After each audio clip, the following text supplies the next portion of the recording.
যারা শিশু, যারা অসুস্থ, যারা বৃদ্ধ, তাদেরকে নিয়ে একেবারে সম্পূর্ণ নিরাপত্তার সঙ্গে আমরা যাতায়াত করতে পারবো। সেটার জন্য প্রমুখ চিন্তাভাবনা আপনার আছেন, দেখতে পাচ্ছি, সেটা ভালো লাগছে।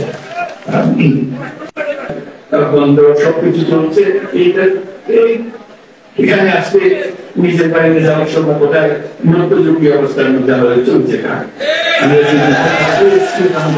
মনে করে এবং এটা সত্যি করে যাচ্ছে, এটা নিয়ে কোনো উচ্চতা চলছে না। আজকে আমরা সেই কর্মকর থেকে মুক্ত পেলাম, সেই জন্য সবাই মিলে করে একটা হাত চালিয়ে সবাই আমরা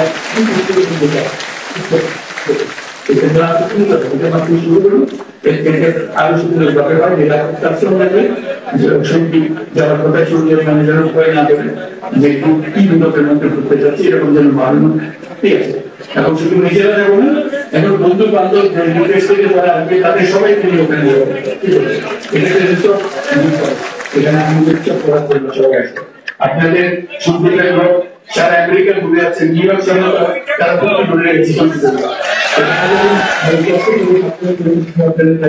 কোথায় যাচ্ছিস এরকম না, কারণ ফুর্তি হয়ে তাদের ওখানকার বন্ধু বান্ধবদের নিয়ে আসবে দেখাতে আমাদের বাড়ি কোথায়, দেশ কোথায়। এবং যে চট্টগ্রাম শহরে যা পাওয়া যায় না, সত্যিটা তার থেকে বেশি পাওয়া যায় আমাদের।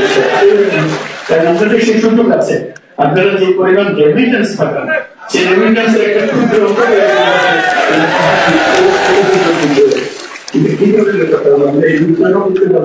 আপনাদের পয়সার অভাবে হচ্ছে না, এটা তো মনে হয়। এটা শুধু আপনাদের সেই সুযোগটা যাতায়াতের সুযোগটা করে দিলে সমস্ত দ্বীপের মানুষের জীবনযাত্রা অনেক কঠিন, সেটি বলছেন অনেক জ্বর যন্ত্রণা মোকাবেলা করে আপনাদের টিকে থাকতে হয়। আমি এই এলাকারই মানুষ, আপনাদের জীবন আমি খুব কাছ থেকে দেখেছি। সরাসরি গাড়ি চলাচলের কোন ব্যবস্থা ছিল না, অ্যাম্বুলেন্স না চলা করে অনেক রোগী সন্দিক থেকে চট্টগ্রাম যাওয়ার পথে রাস্তায় মারা যায়। কি দুঃখের কথা, কি অসম্ভব কথা যে আমরা এই সম্পূর্ণ জগতে আছি, কিন্তু যাতায়াতের হবে আমরা নিরাপদে একজন রোগীকে হাসপাতালে নিয়ে যেতে পারছি।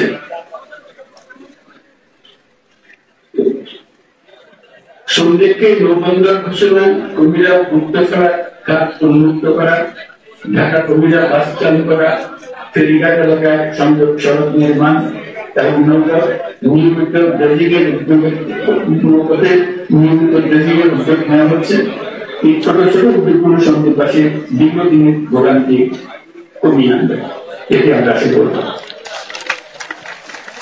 সুন্দরের প্রবাসী রেমিটেন্স পাঠিয়ে দেশের অর্থনীতিকে শক্তিশালী করতে বিশাল ভূমিকা রয়েছে। আমি আপনাদের প্রত্যেকে নিজ নিজ উপজেলা উন্নয়নে কাজ করার আহ্বান জানাচ্ছি। আজকের এই মাইলফলক অর্জনের জন্য সংশ্লিষ্ট সকলকে আন্তরিক ধন্যবাদ জানাই। 50 বছরেও যে কাজ হয়নি আজকে সেটি খুব কম সময়ে সম্পন্ন করেছেন তারা। ফেরি চলাচল নির্বিঘ্ন রাখতে প্রয়োজনীয় সবকিছু আপনারা করবেন বলে আশা রাখি। এইভাবে ভারসাম্যপূর্ণ উন্নয়নের মাধ্যমে সম্মিলিতভাবে বাংলাদেশ এগিয়ে যাবে এবং সন্দীপ এই অগ্রযাত্রায় নেতৃত্ব দেবে, সেটাই হলো কথা। আপনারা নেতৃত্ব দেবেন, সারা বাংলাদেশের জন্য নেতৃত্ব দেবেন, কারণ আপনাদের তো ভর্তির অভাব নেই, আপনাদের প্রযুক্তির অভাব নেই, আপনাদের টাকার অভাব নেই, কিসের জন্য আপনারা চিন্তা করেন। তাই আপনাদের নেতৃত্ব দেবেন, সেটি আশা করছি সেটি উন্মোচন হলো। আপনাদের সবাইকে আমার শুভেচ্ছা জানাচ্ছি, সালাম জানাচ্ছি এবং অগ্রিম ঈদ মোবারক জানিয়ে রাখছি। ঈদ মোবারক।